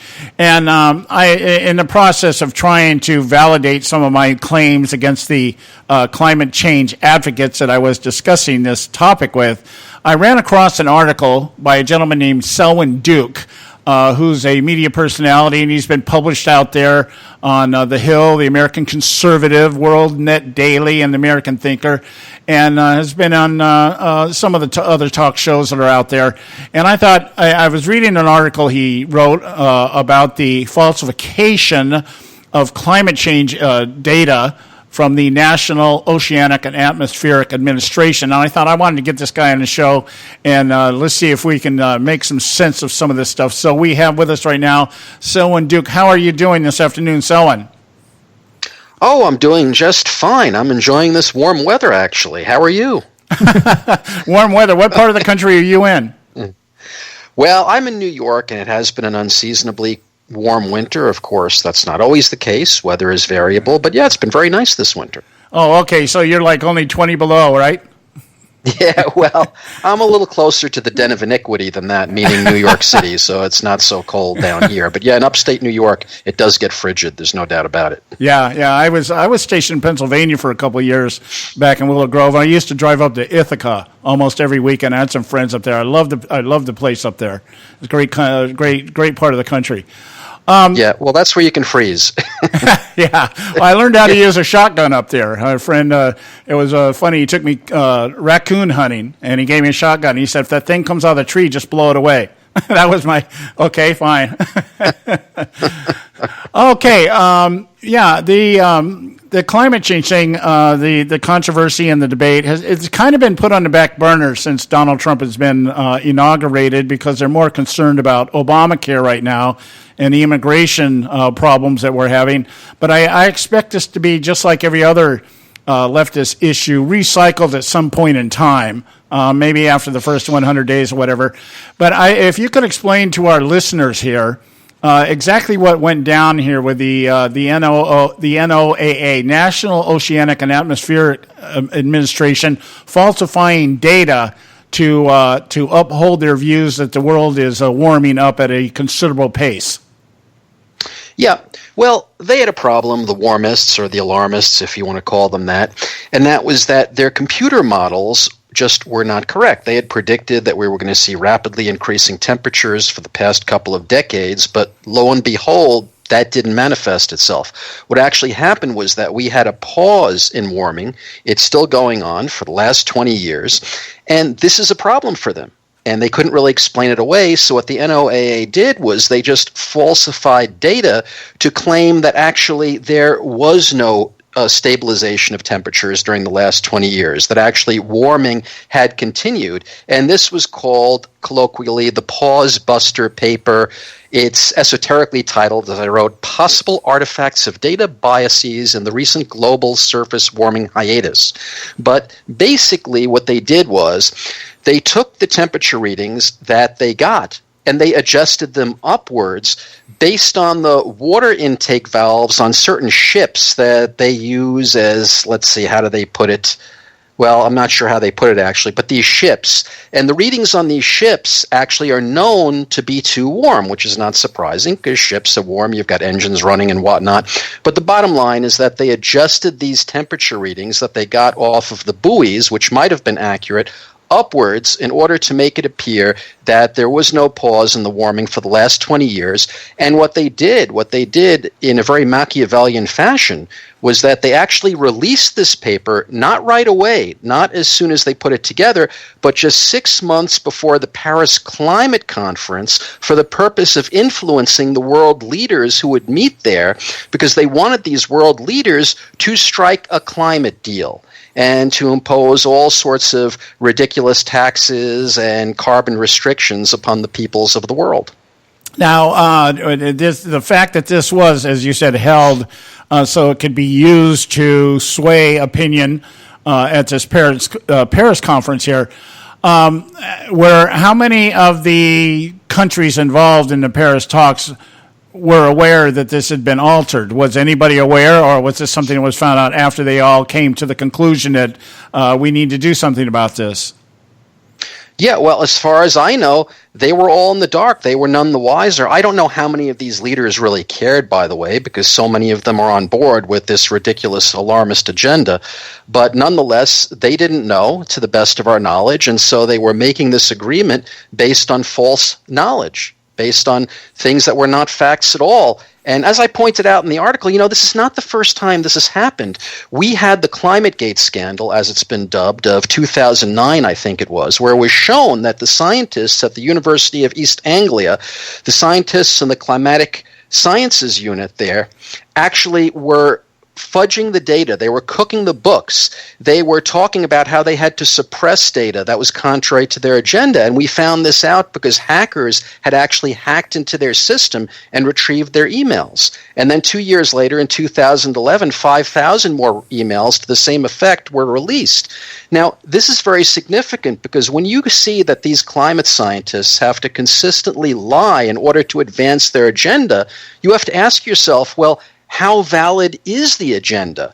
And this is also very alarming because this is a striking corruption of science. There was a time in the 1950s when I guess people were a little more innocent in this respect, and they looked upon scientists as just fonts of knowledge. And the idea was, well, if a scientist tells you something, that's it, because all he cares about is the search for truth via the scientific method. But now we've seen over and over again that that's not the case. And it's important to understand that scientists are just like everyone else. They have emotions, they have agendas, they have egos. And here a huge factor is the money. Follow the money. If you're a scientist and you want to get a government grant, the fact is that you have to be pushing this alarmist agenda. If you don't do that, if you say that it doesn't really hold water, you're not going to get government grants. That's the bottom line. Yeah, and which leads me, a perfect lead into what I really wanted to kind of discuss with you here. There's two aspects of this when we talk about the money. Of course, there's the money that you're just talking about. These guys they need a paycheck. They need the money to continue the research. The science community is not the only community that does this. The research, the political think tanks do this too. I think this is why we have so many different political narratives out there, and why we have hybrid ideologies and all these other things. Everybody just kind of creates their own little, for lack of a better phrase, or their own little model, and then they get money to either perpetuate it one way or the other. The idea that we see NASA here, being saved for the purpose of becoming the spokespeople for climate change and that kind of stuff. So you have the idea of being funded from the government, needing government grants in order to stay in business and have a reason to get up in the morning and go to work. On the other side of it, there's the concept, and I don't know how familiar, if you are, or how familiar you are with this, but I have been promoting, we've been talking about this for a number of years now, the concept of what I call creative destruction. And it's the redistribution of money from one class to another. And the climate change hoax seems to be the perfect conduit in which we do this. Let's get rid of fossil fuel and replace everything with hamster-driven turbines and solar-driven panels and, of course, renewable energy of any sort. And so, therefore, we need people to invest their money. And, of course, the people that make millions and billions in some cases off this are people like Al Gore and I think even Barack Obama. I think Obama's made quite a hunk of change off this climate change thing. But it's called creative destruction. I wanted to ask you, are you familiar with that term? Well, I don't know if I'm familiar with that particular term, but I certainly know what you're talking about. I mean, the bottom line is that, again, it's follow the money. Anytime you have a movement like this that's been afoot for a very long period of the time, what happens is that you have a whole industry that develops around it, and you have a lot of people who make money off it. Carbon credits and green initiatives and the government grants, I mean, in a plenitude of different ways.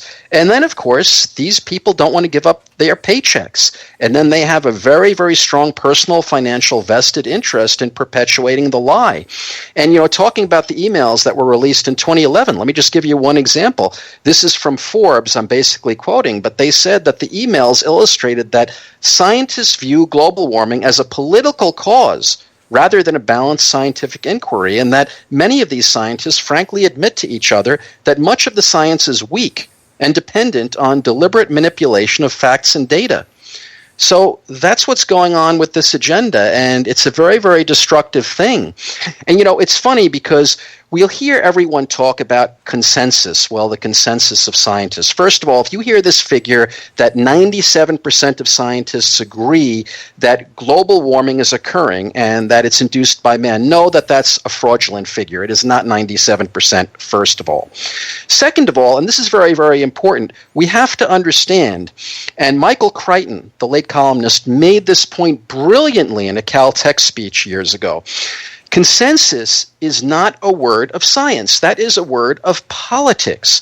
All you need for science is not consensus. You just need one scientist who happens to be correct and can provide reproducible results. That's it.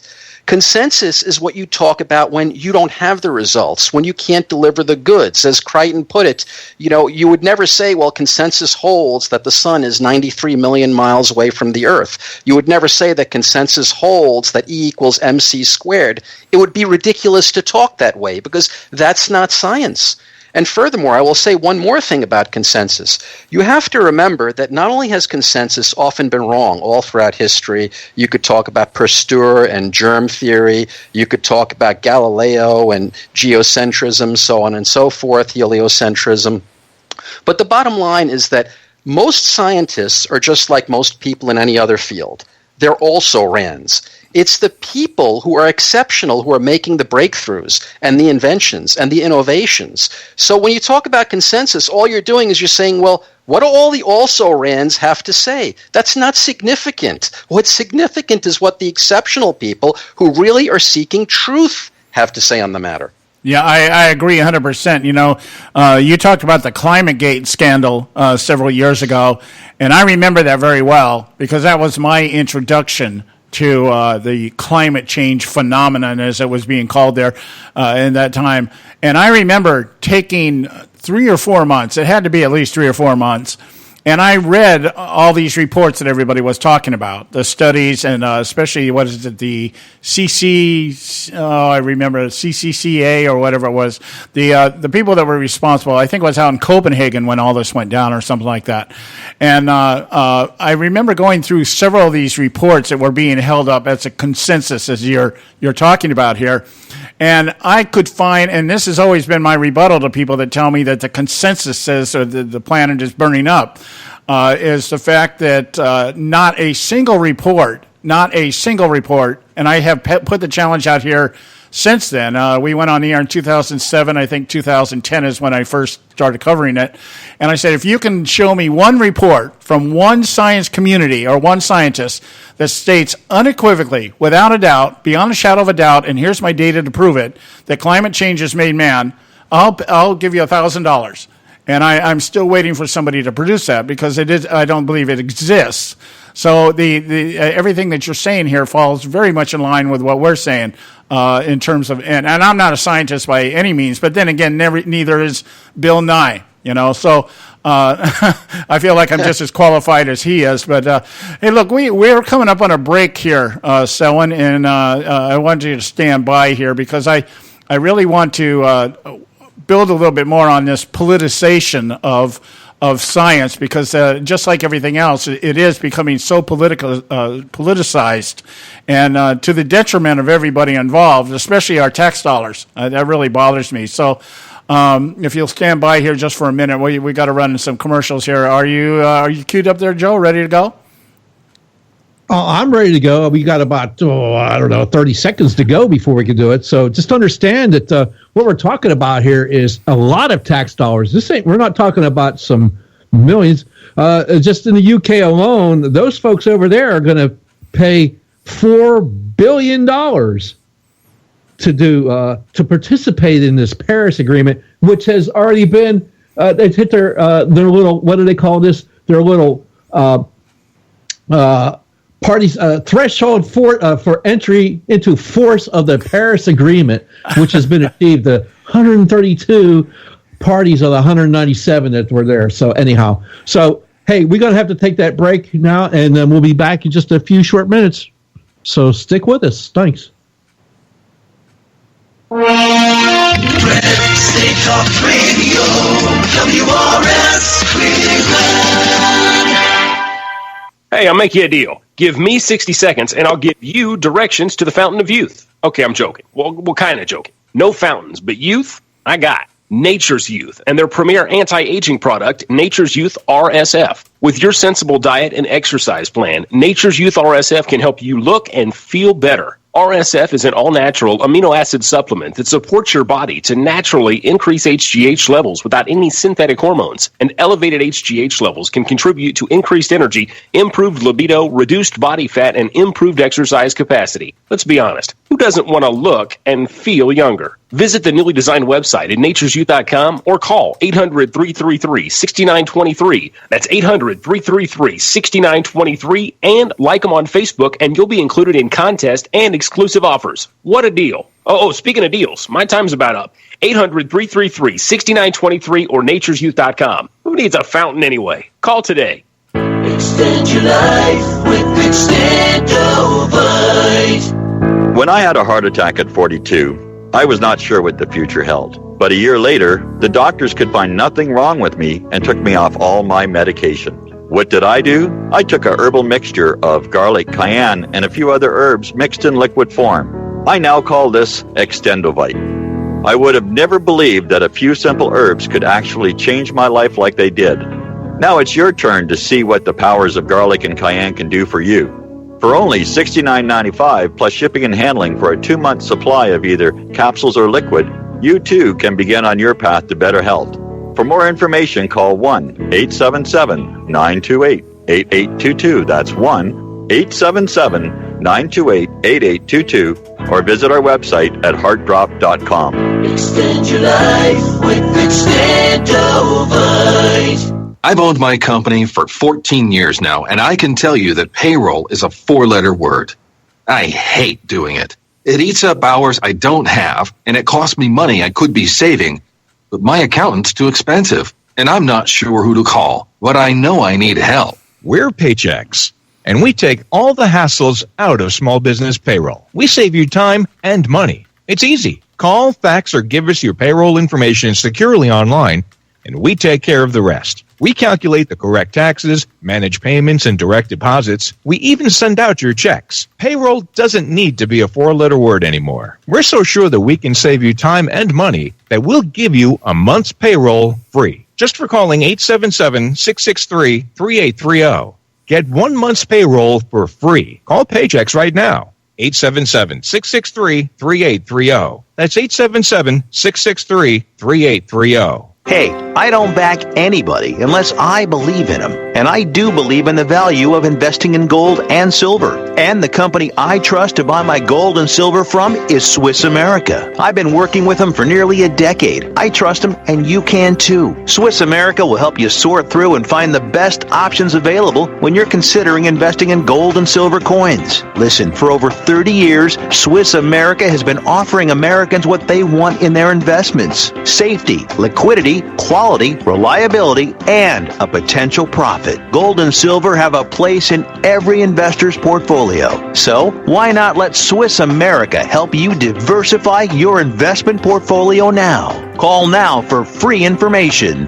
800-978-3907, 800-978-3907, 800-978-3907, 800-978-3907. Individuals and businesses with tax problems, listen carefully. Do you feel like you're losing control of your finances? If you owe over $10,000 in back taxes or have unfiled tax returns, we can help you take back control. The IRS is the largest and most aggressive collection agency in the world, and they can seize your bank accounts, garnish your paycheck, close your business, and file criminal charges. Take control of your tax problem now by calling the experts at U.S. Tax Shield and take advantage of the Fresh Start program and new laws that may allow us to negotiate a settlement for the lowest amount possible. Our team of tax attorneys and enrolled agents can stop collections and get you protected so you can take control of your financial future. U.S. Tax Shield offers a price protection guaranteed quote to get you protected today. U.S. Tax Shield is A+ rated with the Better Business Bureau, so call now. 800-380-2906. That's 800-380-2906. U.S. Tax Shield. 800-380-2906. We need to keep illegals out.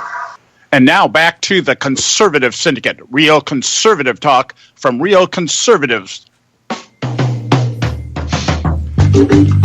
Okay, hey, we're back. I'm John Matthews along with Joe Hakos, and you're listening to the Conservative Syndicate, real conservative talk from real conservatives. And we've got with us today, or right now, this particular segment, we have Selwyn Duke, who writes for The Hill, American Conservative WorldNet Daily, American Thinkers, some of the more conservative publications out there. And we're talking to him about the revelation that the National Oceanic and Atmospheric Administration, the NOAA, falsified data to dupe world leaders into signing the Paris Agreement, which took place, what was that, last year? It was last year, I believe. And one of the things, if you could, I'm looking at your article again here, Selwyn, and can you explain to my listeners here, apparently there's a gentleman, a whistleblower, Dr. John Bates, who is the one that brought this to the forefront, and your article says that he is one of the two principal climate change scientists. What in the world would cause this guy to suddenly revolt against the quote-unquote consensus that's out there that climate change is man-made? Yeah, well, he just didn't like the scientific fraud that he saw at the NOAA, and he was one of their two principal climate change scientists. He didn't like the fact that they were compiling this data that was fraudulent to begin with, and then were delaying its publication, supposedly for the purposes of influencing the Paris Climate Summit. And he didn't like what they were doing at all. I mean, it was just ridiculous. Again, these people at the NOAA, they actually took legitimate temperature readings, let's reiterate, and then they adjusted them upwards in order to buttress their climate change, their alarmist agenda. And it's just striking. But, I have to point out that scientific fraud is actually rife nowadays, and not just in the area of climate change. I reported on this many, many years ago. I wrote a magazine piece about it for the New American. If you can find it online, you'd find it very instructive. If you can dig it up, you don't have to pay to read it. It's called Blinding Me with Science, Fraud and Folly for Fame and Funding. Well, here are a couple of things that I learned during the course of my research. The BMJ, which formerly was the British Medical Journal, did a study, and they found, listen to this, quote, 1 in 7 UK-based scientists or doctors has witnessed colleagues intentionally altering or fabricating data during their research or for the purposes of publication. They also found, later that year, quote, fraud, not error, is why two-thirds 2/3 of biomedical papers are withdrawn. So that's how bad it can be. Again, scientists, as I said before, just like everyone else, some of them are good, but others can be very mercenary. Others are chasing fame. And you have to remember, this influences a lot of things. And there's something else I realized years ago that's important to factor into the equation. It is not good science necessarily that's most likely to make headlines. It actually can be bad science, fringe science, that's most likely to make headlines, because that's what's going to raise eyebrows. That's what's going to sell newspapers. That's another factor. And you get all these journalists who report on it. Most of them don't know anything about science anyway, even if they do happen to be conscientious where they care about the truth. And often that's not the case. But, getting back to climate change, here's one example that I came up with during the course of my research. This one scientist said that this is how you have to cater to the scientific spirit of the age if you want to get a government grant. He said, let's say that you just want to study the mating habits of squirrels. Well, if you're going for a government grant, you can't frame it that way when you're asking for the money. You have to say, well, I want to see how climate change is going to affect the mating habit of squirrels. Then you might get your government grant. I want to go out here in a stretch. I want to stretch. Let's have a little fun with what you just said here, because when Bill Nye the Science Guy is a leading scientist on to the media, it really says a lot about the community itself here. But this idea, if I wanted to get a grant to study claims by the homosexual community that homosexuality is in the DNA. So could I then go to the government and say, I want to study how climate change affects the DNA of heterosexuals and makes them homosexuals? Would that work? Well, that might. I think you'd probably stand a better chance if you said to them that your thesis was that homosexuality was inborn and you wanted to find out where it resided in the human genome. If you framed it that way, then you'd be more likely, I think, to get your grant. If you said that you wanted to debunk that thesis, well, then you'd be out on your rear end, I think. I don't think the governments would be too interested in that. I think it just, that's an extreme case, of course, but it is one of the to me, some of the fake science that's out there, this idea that biologically people are somehow transformed at birth or during conception or whatever, and that they have too many X chromosomes or too many Y chromosomes, and it's just to me it just boggles the mind here. I wanted to ask you, if I can, let's kind of go just a little bit different direction. I want to stay in the climate change conversation, but with our new president here, because I happen to believe, just my perception here, I don't see Donald Trump as a great advocate or champion of social issues. And I'm wondering, have you taken the time to maybe speculate a little bit to yourself or to your readers how you think somebody like Donald Trump is going to operate within the climate change debate? Yeah, it's hard to say. He's expressed skepticism with respect to it, but you have to remember that Donald Trump, as you know, is sort of an unknown quantity. We don't know exactly where he's going to come down on all the issues. Now, having said that, so far he's been very good about keeping his campaign promises. I've been very, very impressed. I've been saying to people around me, wow, this is refreshing. A president is actually doing what he promised. It's just striking. It's amazing. And that's what's making all the leftists so upset, that he's following through on the things that he promised, which, of course, are completely contrary to the leftist agenda. But about his social stances, you have to remember that Donald Trump, at the end of the day, has always been a very progressive New York fellow. That's what he is, and he's just not what we would call socially conservative. So on those issues, we can't really expect him to do what we might like to see him do. Now, he did thankfully rescind that Obama bathroom directive that basically said that boys who want to masquerade as girls can use girls' bathrooms and vice versa, and that was good. But I think he did that maybe at the behest of some other people in the administration, maybe Sessions, I don't know. And also I think maybe out of respect for the fact that this is a states' rights issue. That's the bottom line. But yes, we can't really know exactly what he's going to do and who's going to influence him. We know on certain issues such as immigration and trade what he believes, because those are his big issues, and he was talking about them constantly during the campaign.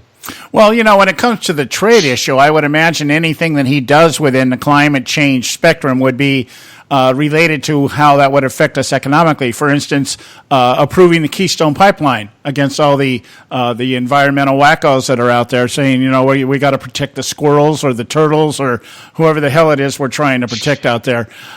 So I see him perhaps making decisions based on the economy and how it would affect us economically, but I don't see him as being some kind of social issue champion. That's not what. Maybe the idea of the transgender thing. I think he kind of threw us evangelists a bone, that kind of thing. So, but I think that how valid do you believe? See, I'm a believer. Let me put it this way: I'm a believer that pollution is man-made.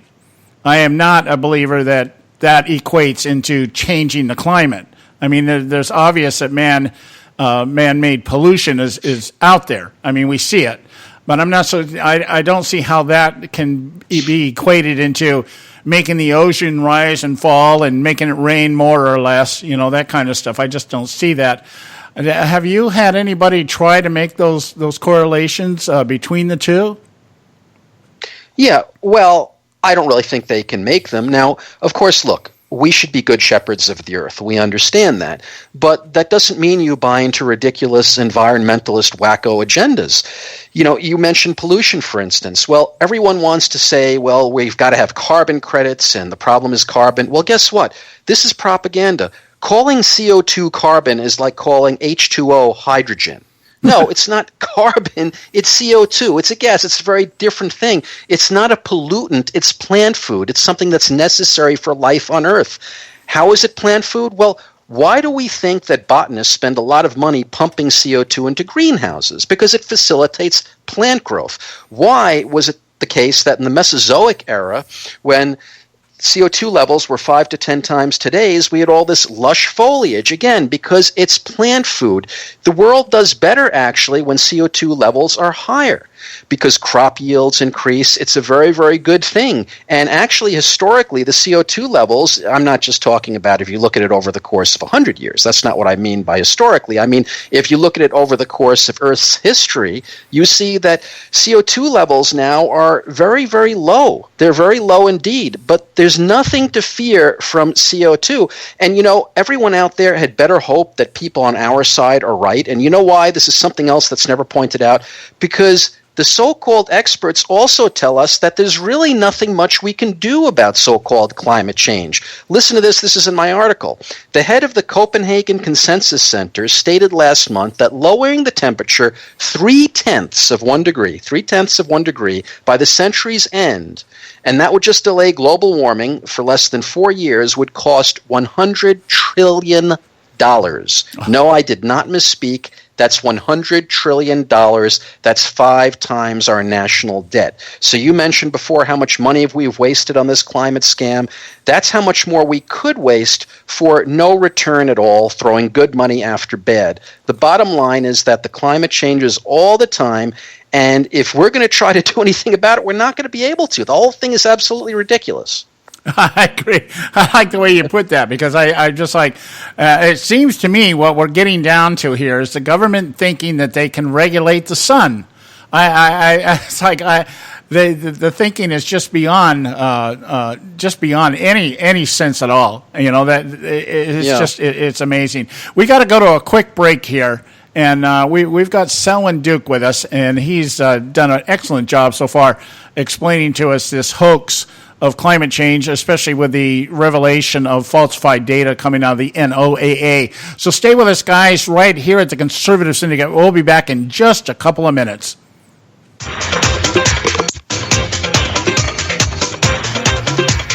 Since its founding, America has always been admired and envied throughout the world for its system of government, one that empowers its citizens to seek their right to life, liberty, and the pursuit of happiness. No other country or nation in history has benefited from its diversity, simply due to the opportunities available to anyone from anywhere. But there have been and are those who envy our freedom for a very different reason. And today we find ourselves as never before being threatened by this formidable foe intent on our destruction. For this reason, act for America exists. Act for America is the nation's largest nonprofit, nonpartisan, grassroots national security organization with over 300,000 members and 1,000 chapters focused on educating, engaging, and mobilizing citizens and elected officials to impact legislative outcomes to protect America against terrorism both here and abroad. As a result, our network has driven the education process toward the successful passage of 43 bills in 22 states. We continue to expand our nationwide volunteer chapter network, training citizens to recognize and help prevent criminal activity and terrorism in the United States while preserving the civil liberties protected by the United States Constitution. To find out more, check us out at actforamerica.org. That's actforamerica.org. And now back to the Conservative Syndicate, real conservative talk from real conservatives. Okay, hey, we're back, and this is the Conservative Syndicate, real conservative talk from real conservatives. This is your host, John Matthews, along with Joe Hakos. We've got Selwyn Duke with us. We're talking about an article he printed up here a couple of weeks ago on the falsification data by the NOAA. You made a comment, Selwyn, just before the break here about CO2 levels. Now, correct me if I'm wrong. I'm not a scientist. I leave that to Bill Nye, the science guy, and Professor Proton. But to me, I always thought CO2 was something that was created by trees, vegetation. Am I right? Right, absolutely. At least during one phase, I don't know if it's during the daytime or the nighttime, they create CO2 and right, exactly, yeah. And CO2, to some degree, is responsible for helping to make oxygen. Am I also right there? Helping to make oxygen? Yeah. Yeah, that I actually don't know about, so I don't want to weigh in. Well, my biology, my high school biology taught me that trees... plants create oxygen, yeah. Yeah, real biology back in the day. Before it was all about gender preferencing. When we talked about biology, we talked about things like trees were necessary to make oxygen.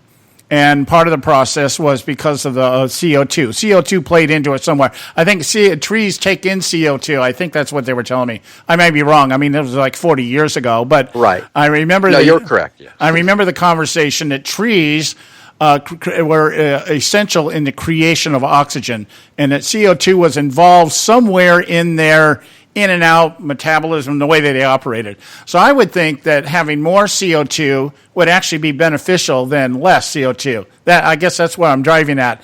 Does that sound logical?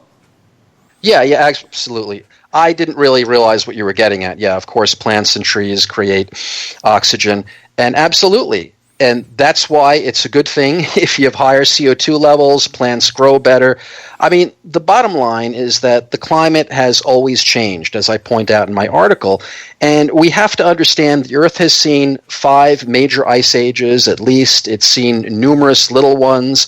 We experience many different cycles. We experience 100,000-year glacial periods interrupted by 12,000-year interglacials, which are a lot warmer. And right now, by the way, we happen to be in an interglacial period. But we've been in it for, guess what, about 12,000 years. Yeah. And what that means is that we're due now for another glacial, which is a lot cooler, and that would not be a good thing. That's not a good thing for life on Earth. Life prospers when temperatures are warmer.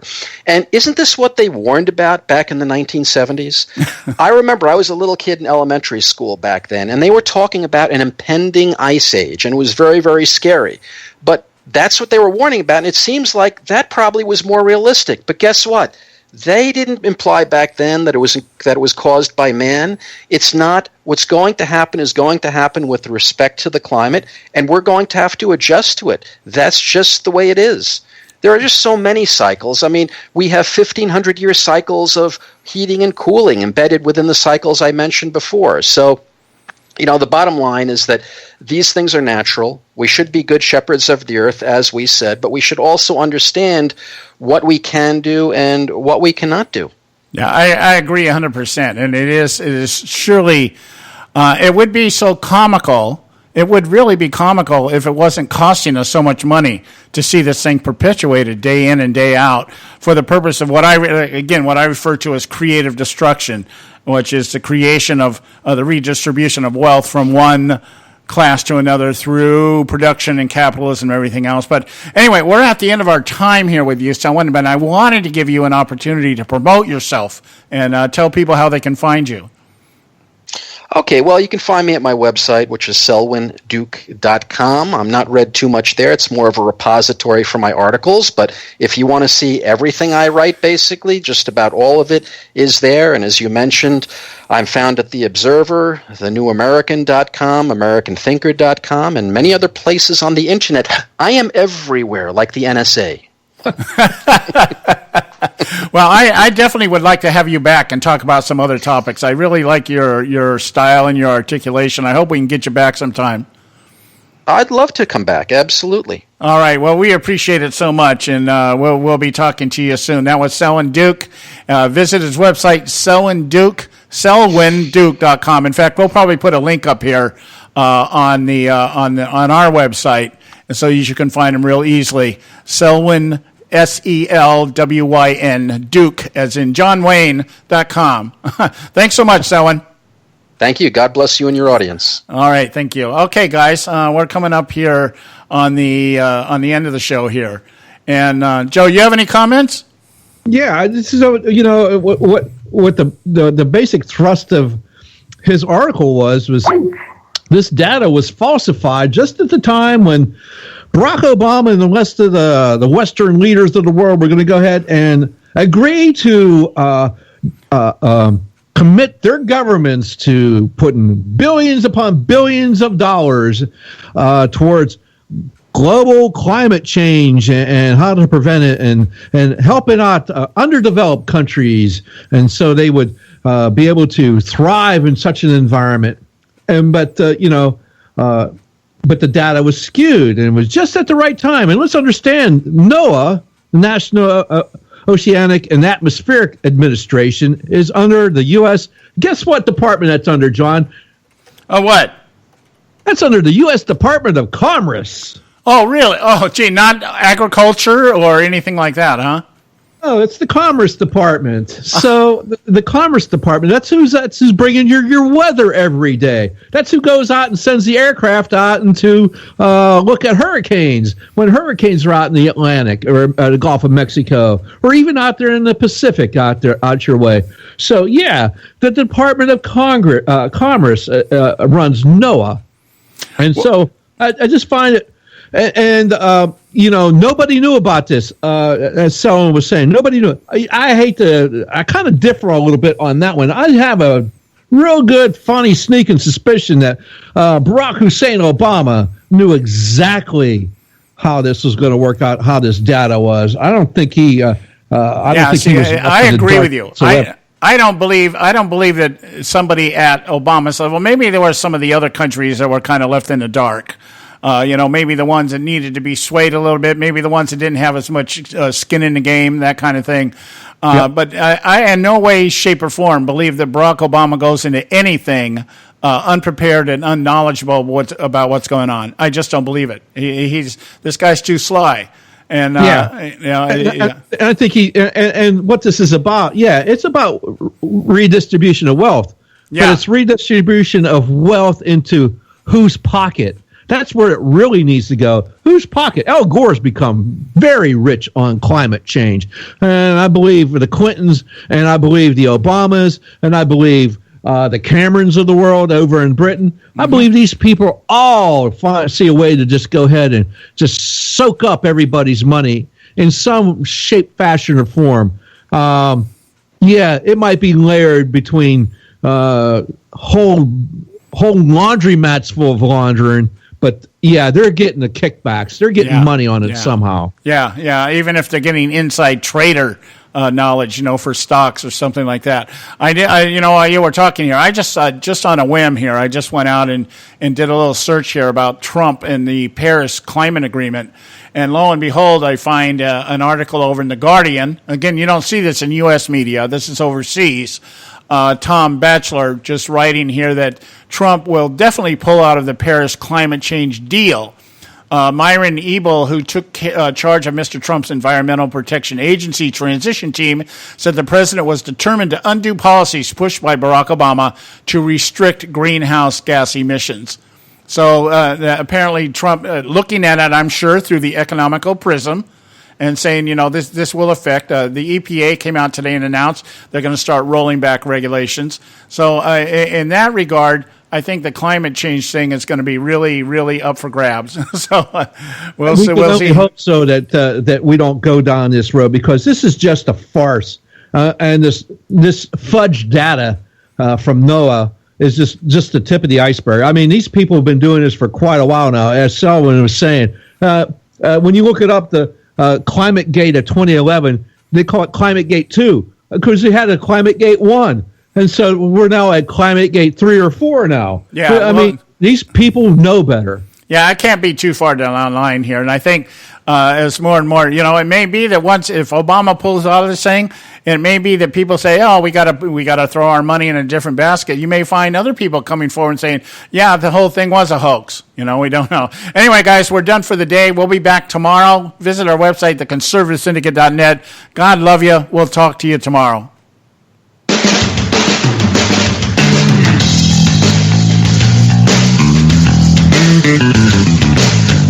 Thanks for tuning in to this edition of the Conservative Syndicate, the nationally acclaimed, globally syndicated, politically incorrect talk show that seeks to tear down the imaginary wall of separation between church and state. We want to make you aware you can find and access all our show archives at our website, theconservativesyndicate.net, as well as our broadcast stations and times. That's theconservativesyndicate.net. We so appreciate you taking the time to tune in, and we so look forward to continuing to bring you the best in uncompromised talk radio available on the net today. And remember, folks, it doesn't matter how many times you get knocked down in life. It only matters how many times you get up. I'm John Matthews, along with Joe Hayko, signing off until next time right here at the Conservative Syndicate. God bless you, and may God continue to bless America.